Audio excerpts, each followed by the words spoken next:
In everyday driving, it's normal for transverse forces to arise. But when you drive a bit too fast or turn the steering wheel, these forces can negatively affect road holding.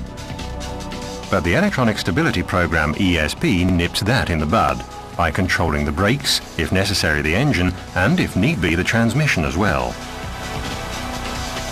ESP comprises the following components: a speed sensor on each wheel. The rotation rate sensor measures the car's rotation around its vertical axis. The steering angle sensor registers the driver's steering intention. From the sensor signals, the control unit computes when and how it has to intervene.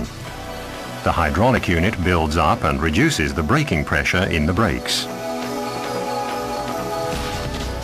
What happens during the first steering maneuver?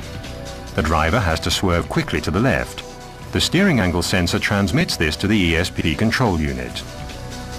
But the rotation rate sensor signals that the car is understeering. That is, it's drifting straight ahead towards the obstacle. In split seconds, ESP brakes the left rear wheel, very briefly and sharply. This produces the desired counteracting force so that the car responds as the driver intended. What happens when you react? When you pull the wheel over to keep the car in the left lane after avoiding the obstacle, the car tends to oversteer, and the rear end tends to break away to the left.